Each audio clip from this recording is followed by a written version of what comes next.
Hello. Hello, everybody. I'm hoping that you can hear me fine.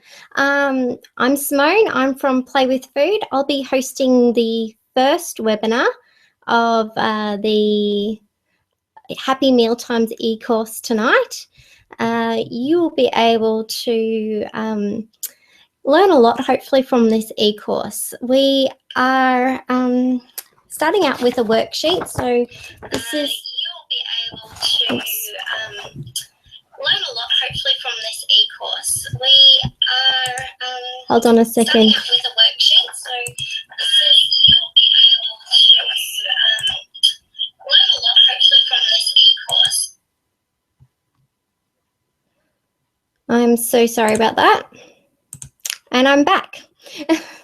I realized I had the actual webinar going on another page that was open on my browser, which was not very convenient for this.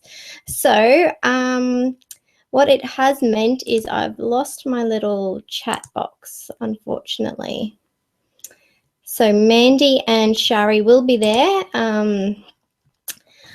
facilitating the chat box. Oh, no, there it is. It's come back for me.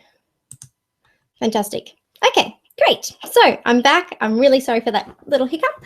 Let's go. So as I was mentioning, we have a Happy Mealtimes worksheet. So this was the PDF or Excel version that you got with your Module 1 content.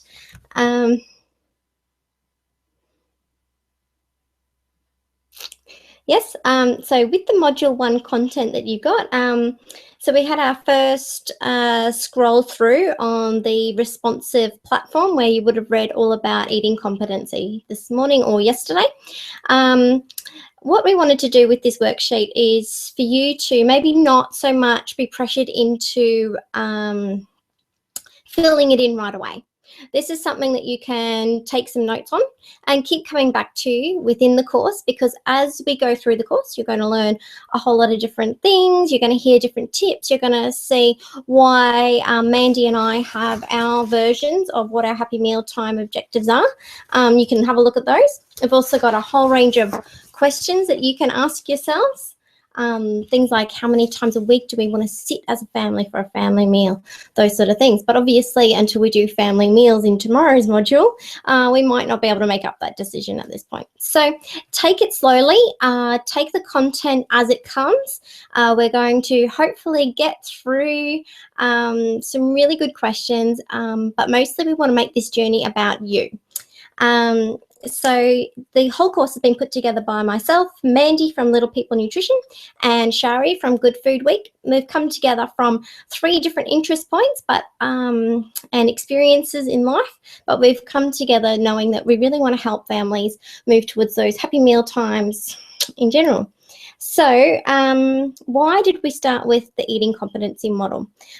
This was my big light bulb moment last year. I went to Ellen Satter's training in Sydney, and she is pioneer in feeding children. So she has the one who's coined up the division of responsibility. She's got over 20 years of actually getting the scientific research to back all of these theories that we've been talking about. You'll see today, and you'll see a bit more of in tomorrow.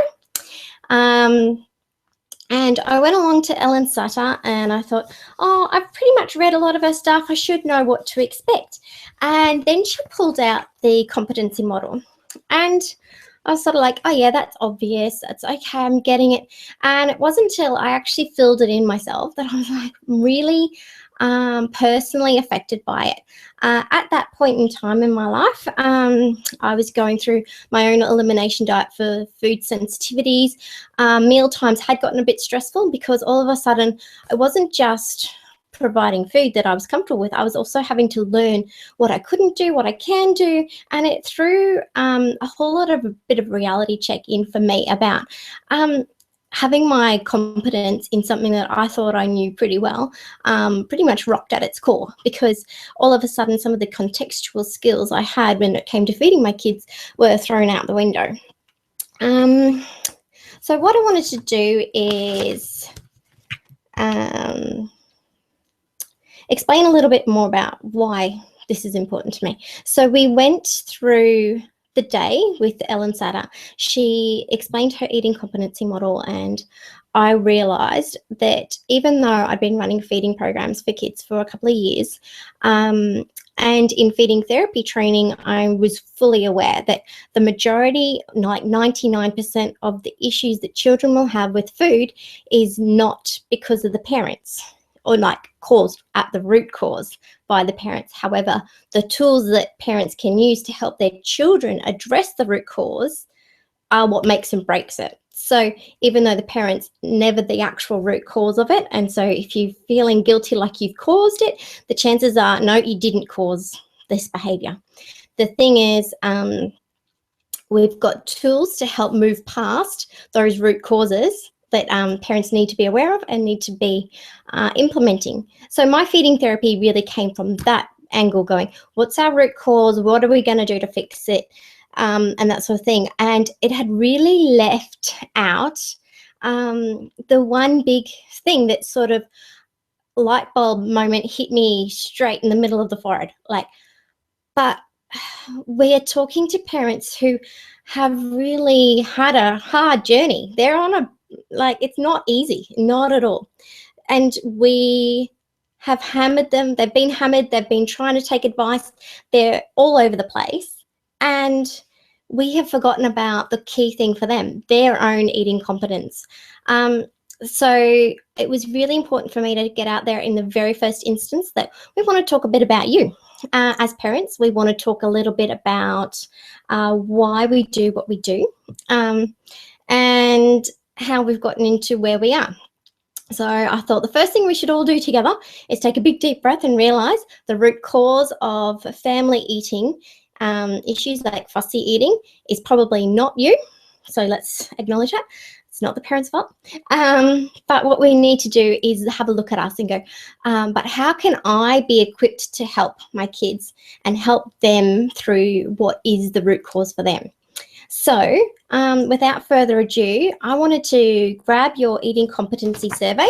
So this is the one you should have printed off or have it available on screen. So if you're on the webinar page, I've put a link to it above the webinar saying, please print this for the webinar. If you can't print it up, just pull it up on the screen and read through it as I go. Make up your 5 columns across, A, O, S, R, and N, and number down to 16 on a piece of paper if you haven't printed it up. And what we'll do is we'll tick as we go, and I'm going to explain to you a little bit about what I actually ticked. You can learn a little bit about my actual eating competence as well. And we're going to go through that and think a little bit more about what is it for me, how competent am I? And also then you might think about this in relation to your kids. So everybody will have a different level of competence. And if you looked through the module this morning, you would have seen that Maslow's hierarchy, or if you read it yesterday, Maslow's hierarchy of needs and how they transferred that into the eating hierarchy of needs. So we'll keep that in mind, but we'll come back to that after this. So the first question on our survey is, I am relaxed about eating. So when I filled this in, I was honest. I said, I'm only sometimes relaxed about eating. I had gotten to a point where I was trying to cater for my elimination diet plus my 3-year-old and my 1-year-old. 1-year-old still baby-led weaning, a little bit like that. She was still not competent enough to do everything herself. She wasn't motor planning her cutlery and everything like that. And it was all a bit of a, okay, every meal was a jumble. So I'd say I was only sometimes relaxed about it.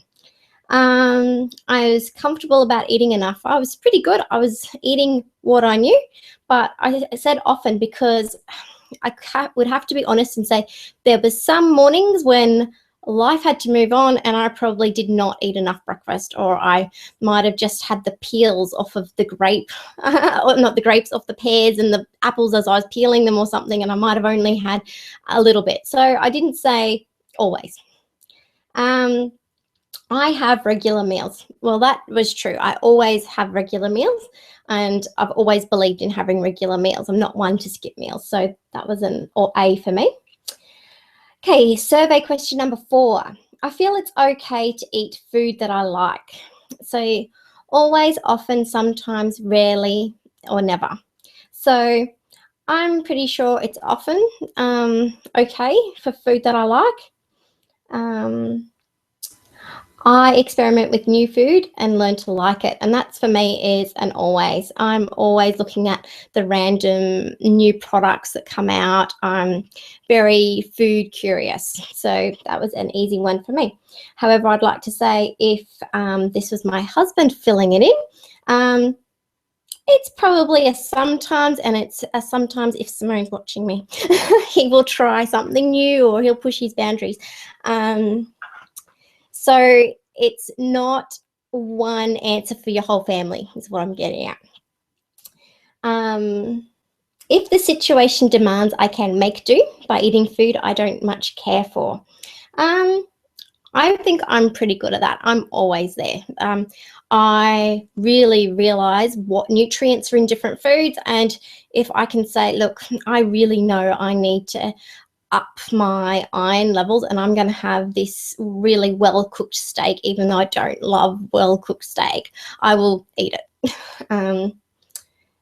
Other people that I know won't. I eat a wide variety of foods. Yep, good. I could tick always for that. So I was feeling a little bit more confident as I was going down this part of the list. And then the next couple of questions start rocking my boat a little bit. 8, I'm comfortable with my enjoyment of food and eating. And at that time, I was not really there. The elimination diet had meant that I couldn't have pasta, and I couldn't have garlic bread, and I couldn't have all these things that I liked. And so I wasn't really enjoying my food as much as I used to. So yeah, I was starting to get a bit rocked here. I trust myself to eat enough for me. At that point, like I said, sometimes I'd get busy, and I thought, actually, I don't trust myself like always. I'm probably an often there. I tune into food and pay attention to eating. So this is something that's really important. And in this day and age, I think we'd almost struggle to find people that are always mindfully eating every time they ate, like really sitting down, focusing on their food. The mindfulness of what we eat is actually really important in this whole competency model and across the board in terms of weight management, understanding our bodies. There's so much involved in that mindfulness aspect. So here I'm going, yep, I'm only ticking it. Sometimes I'm so busy with the kids, I'm sitting there eating with them, but maybe I've gobbled up half my plate before I really thought, oh, did that mashed potato even taste as good as I thought it did? So I probably wasn't being in tune with my own food more so than what was going on around me. Number 12, I make time to eat. Because that's a really huge priority for me. Same as when I set up here, I have regular meals. The time and the regularity of it for me is it's a non-negotiable. So yep, I ticked always for that, but I can't say it would be up there for everybody. Okay, the next question, number 13, is I eat until I feel satisfied. Now, this is something that's really important to teach kids from very, very, very, very, very early on. How does your tummy feel? Are you feeling full, or are you feeling empty? Are you hungry or full? Eating is not at all related to the amount of time it takes. So in terms of having a routine and a schedule, it is because your body will get used to eating at a certain interval. And so you can have a schedule, but that's not what I'm talking about here. I'm talking about how long it takes to eat. So from beginning to end of a meal. Some children will be slower to eat. They're processing a lot of different things on their plate. So for that one, their competency might be pretty good, but we might be thinking it's actually not because they're taking so long and, oh, I've got a time limit and I'm doing this and I'm doing that. They just don't eat quick enough. I'm like, well, really, time and time frames of the actual meal has got nothing to do, shouldn't have anything to do with actual time. It should be all to do with how the bodies work. Okay. Sorry, I just had a little message come up there. So number 14, I enjoy food and eating. Okay, and for me, I got often, yep, I'm often enjoying my food and enjoying eating it as well. I consider what is good for me when I eat. Now that for me, given a nutrition background and that, I really do consider it. I weigh it up. I look at what I'm going to eat. So for me, I do put it there. It's an always. But, and I'll even consider and go, this is not good for me, but I'm still going to eat it. So it's not that I have put up a red flag and it's never getting eaten. It's just more that I do actually take the time to consider what is going in my mouth. I plan for feeding myself, and that one is an often because, as I said, it's a bit of a no-brainer. So what you do now, hopefully you've had time to go through your survey while I've been chatting about me, and you have gotten down to the bottom. So what you'll see is at the bottom of each column that you've got, you can sum it up. So under my always bracket, I got 6 ticks. So I'm going to multiply that by 3 points, which gives me 18. In my next column, I have 7 ticks, and you want to multiply the often column by 2 points. So that's giving me 14. In the sometimes column, that's when we are multiplying those ticks by 1 point. In the rarely and never columns, you get 0 points for those ones. So after that, add up your points across the bottom, so across all of your 5 columns, or really 3 because the last 2 are multiplied by 0, and add up what you get. So what you can do is in the interpretation of scores, you can see there is an eating competence rating, and it's somewhere between 1 and 48. So to be a competent eater, the Ellen Satter research has said you're scoring about 32 or above. So I got 35, so I'm relatively competent at eating. It just sounds a bit it just sounds a bit harsh, doesn't it? Yes, I'm competent or I'm not competent. The problem is it's not about your actual competency. It's about understanding where and which of the 4 elements you're maybe lacking in. So if you look at the middle of the sheet, the second sheet, you would have gotten the different factors. So competency is made up of the 4 factors: your eating attitude, your food acceptance, your ability to regulate your food, and your contextual skills. So contextual skills were orchestrating and facilitating the meals, being able to have those regular meals, having a schedule, doing all of that part of it. That's the contextual part of it. And I'd say for a lot of us, that's a difficult area to always be in.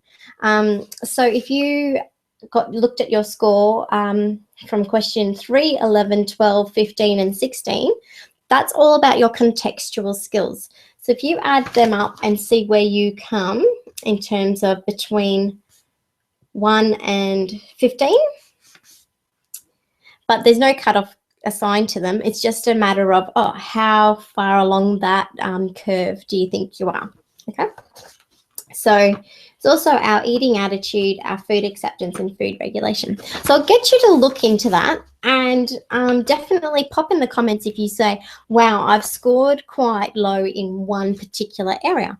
So something like food acceptance might be something where, even though I score very highly in that, I can tell you my husband probably does not score very highly in that, because those 3 questions were, I experiment with new foods and I learn to like it. If the situation demands, I can make do by eating the food that I don't much care for, or I eat a wide variety of foods. So saying that, he does eat a much wider variety of foods than he used to. But yeah, in terms of the top 2, he's definitely going to be probably lower on the end of that spectrum. But his other eating attitude and food regulation and contextual skills are definitely making up for that in terms of his overall ability and food competency. So definitely have a look at that. if you can go through your assessment, have a think about what that might mean. Are there any factors there influencing things that are making your mealtime potentially harder, or anything that you're seeing there being a lot lower than you expected? That would be good to do. Now, one thing I wanted to mention about when I went to see Ellen Sutter, this was sort of like my little celebrity moment, so meeting Ellen Sutter was a bit like, I suppose, a teenager meeting Justin Bieber. I was a bit like, oh my God, she's talking to me. I had to obviously get over that if I was going to learn anything that day. And I did sit there and go, wow, how can this be true? Like, I'm scoring lower than I might have if you asked me this last year when I wasn't on this elimination diet. So I asked, I said, look, does this have a time limit? Like, when does your competency change or not change? And she said, it is a bit fluid, but in general, it doesn't change. And I thought that was really interesting. They did studies over a long period of time, and people are scoring about the same. So it is good, because for me, I like to frame it up when I was doing this. I'm like, should we be telling people to just think about the last week, or should we be talking about the last 4 years, or how often, what period are we thinking of when we're filling this in? And she said, ultimately, when they tested it out, it was a negligible difference. So I thought that was really interesting, because being on the elimination diet, I thought, well, maybe that was something. Oh, I shouldn't say elimination diet. I was on low FODMAP diet. But saying that, I did think it did rock my boat. But then I looked into it a bit more, and I thought, well, maybe, yeah, normally I do get a little bit more stressed out about meals. Maybe because I know a bit more about what I want my kids to eat, was I kind of having a little bit of extra pressure there that I didn't actually expect to be there. So in tomorrow's module, the family meal module, and in today's and in yesterday's module, the competency model, we talked a little bit about pressure. Pressure is not just please eat it, the pleading, the begging, the yelling, all the other probably negative parts of pressure. But I suppose I erred on the side of overcompensating with additional food, praise and positivity and focusing on it. So what this really helped me do is go, okay, no, I don't want to talk about food at dinner. I might mention the colors of the peas and we might do this and do that, but it really helped me step away and go, okay, my play with food time, then I'm acknowledging and talking about food and all this stuff, can be more offline than when it is at meal time, so that there's not pressure at meals. My girls tend to thrive by just watching me eat. And instead of actually talking about anything about them eating, I'm just saying, oh, mummy's going to try this pumpkin. I like how orange it is today. And that might be the scope of the entirety of what I'm eating and what I'm talking about food with my girls. The rest of the dinner conversation might be completely, what do we do today? What was your favorite part of the day? That sort of thing. And that means that the girls are able to just sit there, focus and do things in their own time. And I've taken all pressure, positive and negative, away as much as I can. So, yeah, I really think that this competency model is something that you could take away. If you can't do all your summing up right now, that's fine, but have a look at it and then bring back out your Happy Meal Times worksheet that's totally blank, and have a look at some of those questions and think about that in relation to this model that you've now worked through. So what I'll do is I'll just see if there is any questions popping through. And does anybody have any questions about their eating attitude, their contextual skills, their ability for food acceptance, and what regulation that might be? One thing that I could talk about is allergies. So if your children have allergies, what this does to their competence when it comes to eating, plus your competence when it comes to feeding them. This dynamic changes up dramatically from what you might have done if it hadn't have progressed along that thing. What you might find is parents of allergy children are very much more read up. They're very aware of what's happening. And so they might have taken it upon themselves to boost their own nutritional understanding and their own ability to experiment with new foods, because they might have always just had a range of foods that now were off the table. So what you might find is, even though the actual experience is not a positive experience, it may have actually forced you into a higher level of competence. Cool. So we've got a couple of things about food regulation coming through on our thing. So when it comes to food regulation, we want to look specifically at those questions. Trust myself to eat enough for me. I eat as much as I am hungry for, and I eat until I feel satisfied. So if you read the, not read or talked, you listened to the interview with Meg McClintock, the accredited practicing dietitian, in our interview yesterday morning. Meg is all about that sort of food regulation. She helps a lot of parents because it only comes to a head when they start feeding their own children how much their own food regulation skills need to be improved, because we have to help our kids learn to know full and empty, hungry, and get those cues. So if we have had some issues with food regulation in our past, so some damaging things that might have happened to us in the past might have been from early on, things like you have to eat everything that's on your plate. That doesn't teach you how to eat what's good for you. So if you were always served up your meals and told to eat what was on your plate as a child, you were basically being disengaged from your body's own signals telling you when to stop. So you lose that, and that's what we can't let happen to our kids.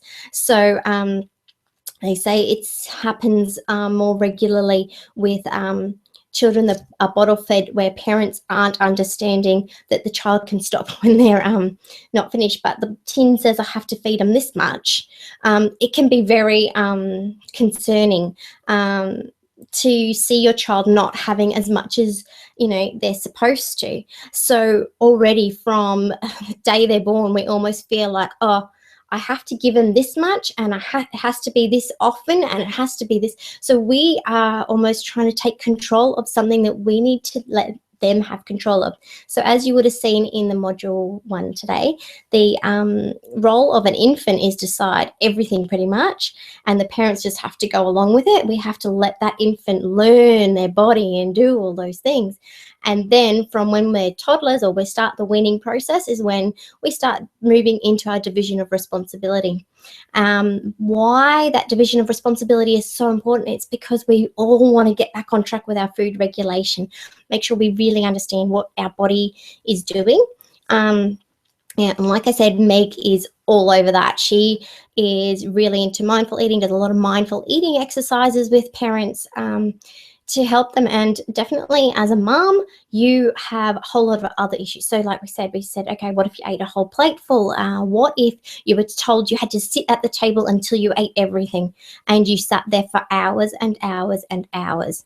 I've heard so many stories from parents who've come to me where that happened, where I'm just fortunate it didn't happen to me. But those sort of things do muck around with your food regulation skills from such an early age. And, you then having to deal with that over your life, especially teenage years for boys and girls, gets very, so many different influences come in your life at that point. We're soaking up different things.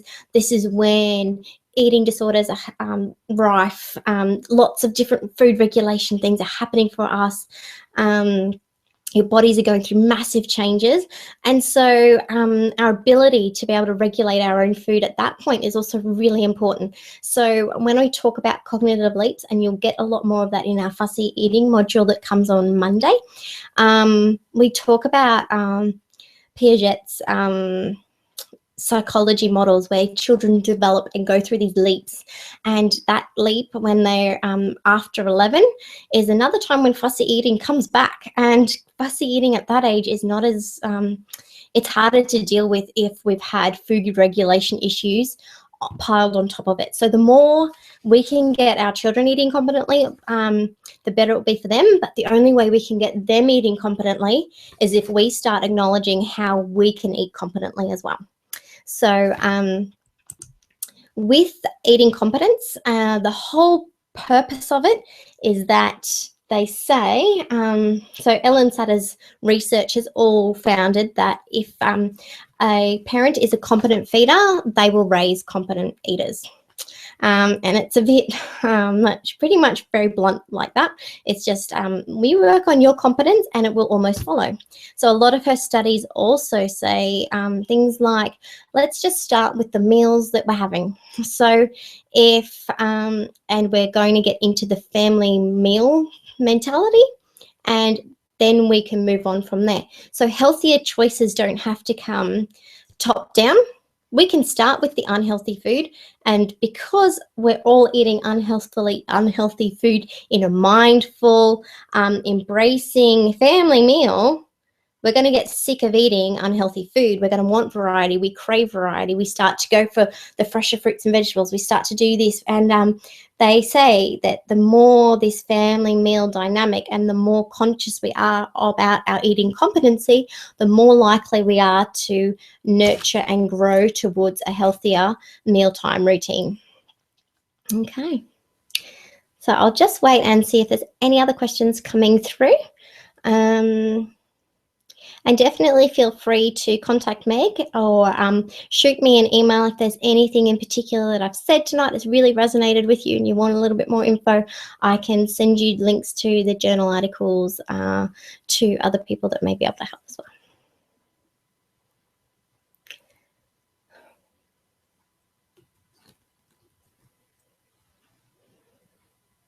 well. Okay.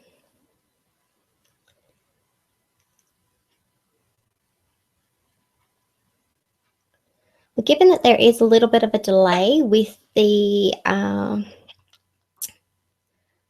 chat box and the webinar, what I might do is I might log off here. I'll stop the broadcast, but I'll keep the chat box on for a little while and we can chat in there. All right, I'll catch you later. Thank you very much for tuning in to the first webinar. The next webinar is next Wednesday night, so that's 1 week and 1 day away. That webinar is all on the fussy eating module. So tomorrow morning you will be receiving the family meals module. Then we will have the fussy eating module go out on Monday morning. You'll have until Wednesday night for that, to get through that content before we have the webinar relating to it. So the fussy eating module is related to the ending mealtime battles. So fussy eating module will go through the theory. The actual webinar will go through the how to actually do it at your mealtime. Okay, so I really hope that that's helpful. And I will keep the chat box open for a little while. Think about any questions and we'll keep going. You'll see us in your inbox again tomorrow morning. Okay, thanks a lot. Bye.